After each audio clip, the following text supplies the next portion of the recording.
Hello mga dear friends! Kumusta ang practice test nato karon? Na perfect ba? Sige atong tan-awon kung unsay sakto nga mga tubag. Sa first item, ang saktong tubag kay letter A. Cold. Nga naman, past continuous mangudi siya nga sentence. Kung imuha ning susiwon ang sentence, na kay duha ka panghitabo. Ang usa, cleaning, nga padayon siya nga nahitabo. Ang usa pod cold nga nahitabo siya samtang nag-cleaning sa phone. So mahug nga kaning si cold interruption siya. Nahitabo siya sa tunga-tunga sa lain nga action ang pagpanghinlo sa phone. So nagsugod siya panghinlo sa phone, gitrapuhan baka niya ang screen kay hugaw na kaayo. Nya samtang iyan ning gibuhat nay nanawag. So di siya kapadayon og hinlo kay na may nanawag ni interrupt in the middle of doing something.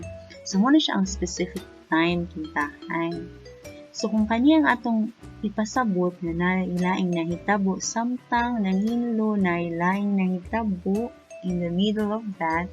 So kaning nahitabo in the middle, kaning ni saying it, gamitan nato og past simple form. Kay past tense man ni past continuous man niya sitwasyon. Kay inana mo ang past continuous, gamitin na siya to mean nga at a certain time sa past na ay continue nga nahitabo. So kaning certain time mo ni siya kaning pagpanawag Mary. So unsay mailhan ani nga ang cleaning ang mas taas na action. So natay word nga while. Kaning while kasagaran jud ni gamiton kung longer ang action nga masunod. So, kasagaran ha. Basta longer, pareha aning nailaing panghitabo, yang isa kadali ra, yang singit ra, yang isa medyo nilungtad og dugay pa. Ang gamitan na tutug while ang mga taod-taod ni nahitabo. So, again, past simple ang atong gamiton kung ang ipasabot nato ang interruption ang nahitabo in the middle of the longer action. So, nganong dili B ang answer? Sa sentence manggod, ang tawag ni Mary ang interruption. In the middle siya nahitabo. Wala siya nagdungan og kahitabo. Pwede ninyo siyang gamiton, pero kasabot yan na nagdungan na sila happening at the same time. Mary was calling na while I was cleaning. Sabay sila. Si Mary wala ni interrupt. Lahi siguro po ang gitawagan ni Mary. Hindi siya nanghindo po dahil lahi sila og gibuhat. So lahi na ang meaning. So, parehaan ang mayon ka nga John was eating while Jane was watching. So lahi-lahi sila og gibuhat. Pero sabay sila pagbuhat ani. Lain-lain lang sila action nga gibuhat at the same time. Wala tibali interruption nga nahitabo. Kunya nga dili pud pwede ang C. Kay past tense, magot ang sentence, past continuous. Niya kaning C, has cold, present perfect ni siya. Longer period po na iyang gipasabot, pero gikan sa past, niya connected sa present. Niya ang ilang connection makita sa resulta, sa action. Niya kay past maning atong sentence, wala siya connection sa present. So, di dyan pwede ang letter C. Kaya letter C na siya present na meaning. Di pwede ang letter D kay ang letter D past perfect meaning had cold. Ang past perfect, past lagi siya, pero gumiton siya para ipasabot nga na ay action nga nahuman na before na ay laing action niya nahitabo. Niya kaninya sentence kay nahitabo man siya sa tunga-tunga sa laing action. Ang cold. So, dili pwede nga nahuman na siya una before na ay laing nahitabo. So, dili gid siya sakto nga meaning para aning sentence. Nagets ra? Sige, ato ta sa item number 2. Jane has been staying with us A, B, C, or D. Ang sakto di ani, ang sakto ani is letter C, for 2 years. Ang tense magud ani, has been staying, present perfect continuous. Pasabot ana gikan sa past ni continue sa present. Kunya ang choices ani nagpakita nga ang iyang pagstay sulod na sa 2 ka tuig kay mga 2 years milong 2 years. Sa ang pangutana sa ang sakto sa mibaw na nga letter C. Nganong man tungod kay ang present perfect dali nag-present perfect continuous na nag-continue kasagaran gamitan na siya og preposition of time nga magpakita sa gitas-on sa panahon kay gikan gid sa una hangtod karon. Gamitan na siya og preposition of time nga magpakita ng gikan sa una hangtod karon. Yang kasagaran ang magpakita diyan na kani si since o kani si for. Pero nganong letter C, man nga si for, nga di naman si since, nga pwede mang pagkaha si since.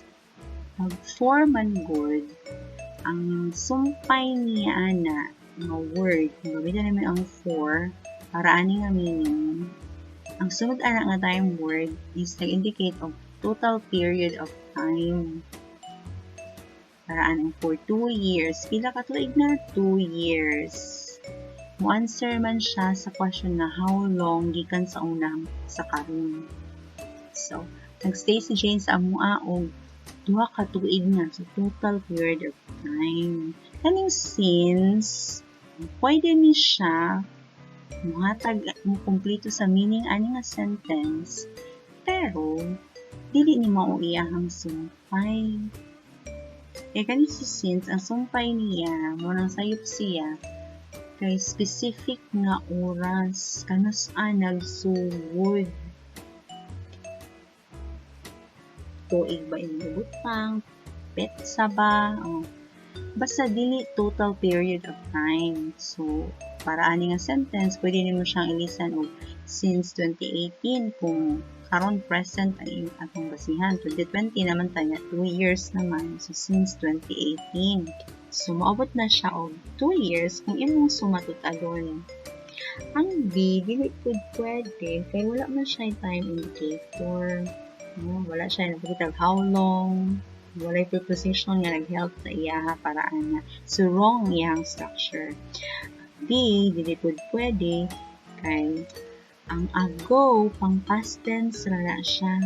Dili na siya pang present perfect. Huwag mo gamit ka og ago para na sa mga nahumana sa una. Sa una ra, walay hangtod karon anang ago. Huwag mo kag hangtod karon, no, either na ni for or ni since. Pero kung may kag sa una ra mo na si ago, mo nang si ago, dito ni siya bagay din kay para ni siya sa mga nangagi noon. Noon. Sa una ra na siya. Nagets ra? Sige, let's go to number 3. Ang tubag ani is letter C. Were you born? Ano man? Kung makabantay mo ang tanang choices ani about sa pagpanganak mo, born, past participle sa there. So, ang pangutana ani asa kagipanganak. Ito ba siya? Sa Boracay. So, ang saktong pangutana, where were you born? Kung may mo born, or gipanganak, humana ni siya past. So, ani, mungili ta past. So, ang past si C, ang past food si D. Diba? Kaya humana na sa una ramang kagipanganak. Kung buhi ka karon sa una ramang kagipanganak, sa past food na siya inipangutana. Kaya, ipangutana kung asa dapat kagipanganak, sa una ramang dito na hitako. So, piliun na to past. Na si B, na si C. So, ano si C man? Tungod kay kani si B, past tense lagi ni siya, pero dili siya passive. Ang atong gikinahanglan din higud nga structure kay passive. Unsa man ang passive? Ang kada verb sa sentence word na siya voice, active or passive. Kung gibuhat sa subject ang action, mo na siya active ang verb. Pero kung ang verb mo ay nahitabo sa subject, mo na siya gitawag na ito passive ang sentence. Passive yung voice kay passive ang verb niya.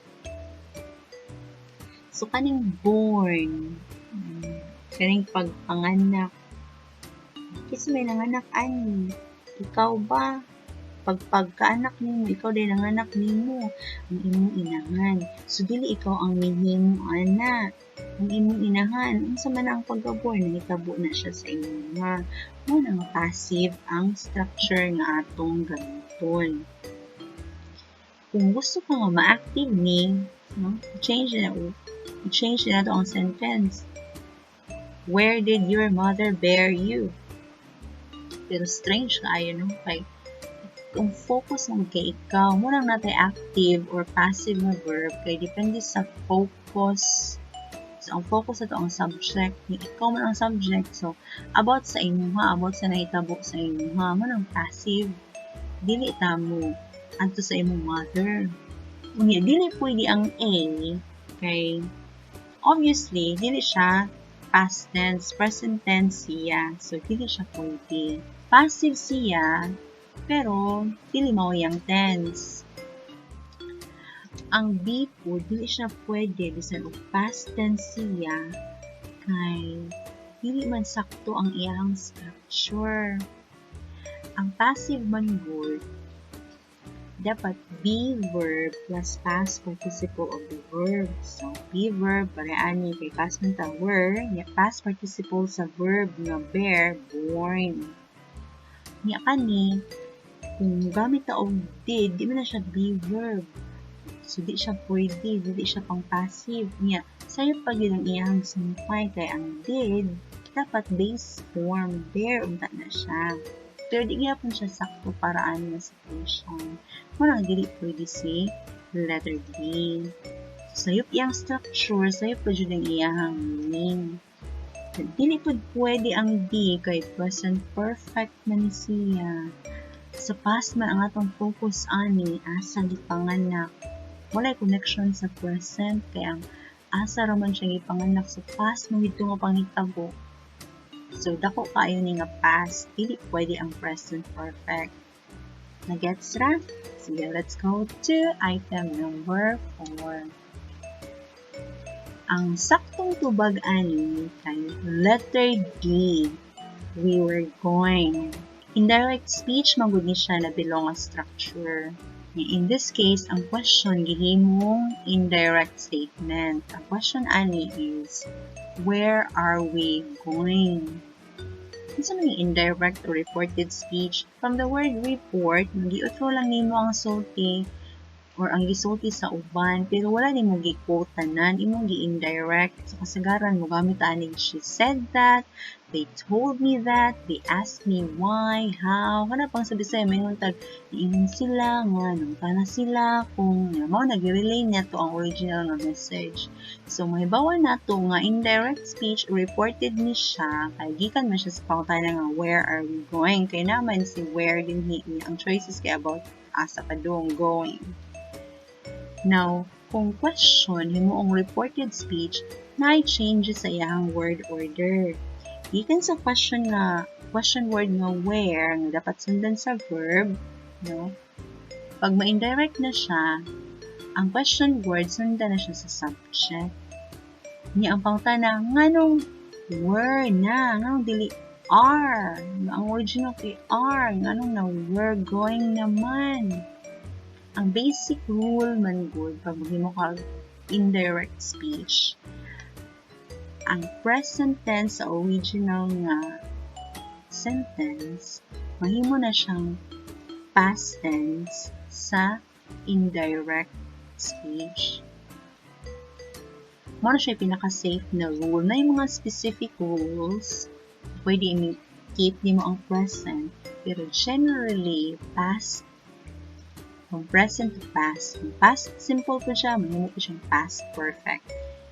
Pero di sa na nato hisgutan din karon kanilang siya basic sa lang ta. Kunya ani nga item na po main verb nga ask. So about that para mo-parallel siya past pud ang mosunod sa sunod na structure. Hibaw na nataan nga ang A sayop siya kay ang nag-una niya verb mangyapon dili man ang subject. So dili pwede incorrect ang iyang word order. Sakto unta na ang iyang tense. Ang D pud incorrect pud siya kay double dead gid siya. Sayop ang iyang tense, present gyapon nagigamit, sayo po ang iyahang word order. So, dili pwede ang be.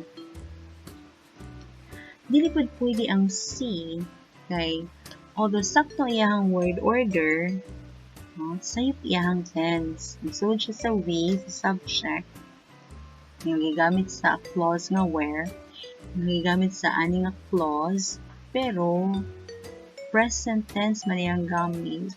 Basic rule, i-change siya to past tense. Kung simple, past simple. Kung past simple na siya daan, past perfect. Wala siya yung basic na rule. So, mo lang sa natong timanaan karon. Mapunta ko sa akong mga lessons about ani. So, we will discuss this in details. For now, let's go to the last item. Let's end our session today. Let's just meet again on Friday morning at Friday morning. So, ang saktong tubag ani kay letter B on Friday morning.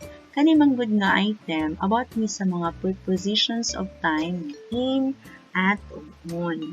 Yeah, ang on man good, gamiton ni siya kung imong pasabot ang usa ka adlaw. Pwede nimo panganlan on Friday, on Monday, or pwede po part lang sa adlaw, basta abot anang adlaw or day. So, on Sunday morning, Friday afternoon, on Saturday night, kay kani sila mga part lang sa usa ka adlaw. Pwede po di mo gamitin ni siyang on kung gamit kag mga petsa, date.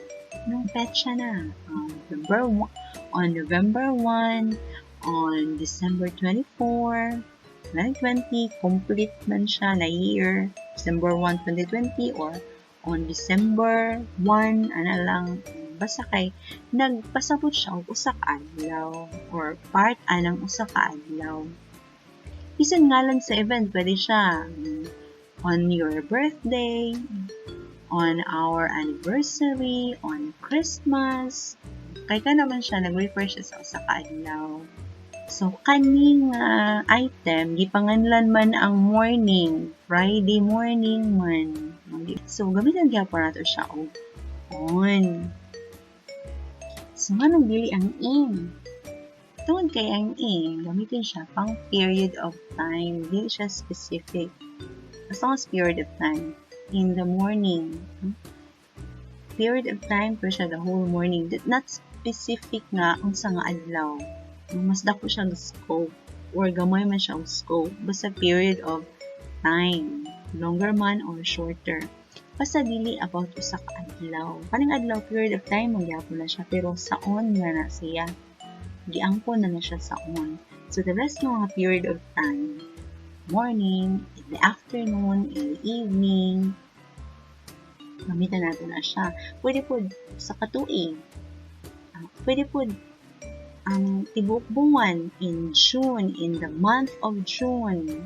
Basta walay date, pero may kag June 1, on June 1, kaya saan naman nakaadlaw.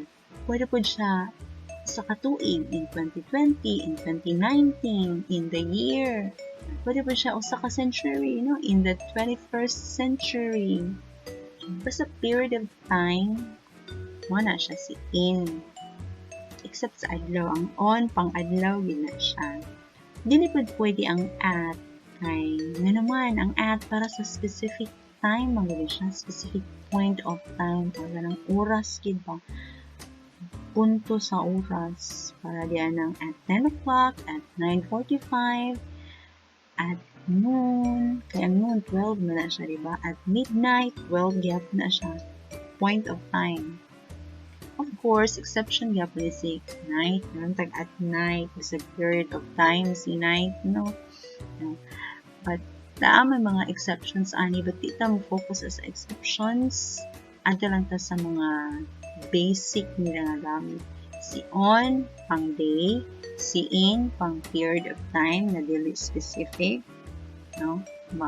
Mubo man siya nga period or longer man siya nga period. O si at, pang specific point of time. Kanang untok yun siya. Pag moabot na ko sa paghimo og lesson about prepositions, i-discuss na rin na ako siya in detail. So for now, basics na lang. Kay basic lang mo po ang ipangayo ani nga item. So na perfect mo sa test? Kung wala mo na perfect, okay ra na. But I hope nga naamoy mga nakatunan o na-clear sa inyong mind kung unsa ang sakto nga structure gamiton o ngano nga sayop ni siya nga mga structure unsay rason para sunod nga mo-take mo og exam or mahimo mo og sentence diba na mo unsay sakto nga gamiton. So that's it for today mga dear. Thank you so much for learning with me. Until next time. Bye-bye!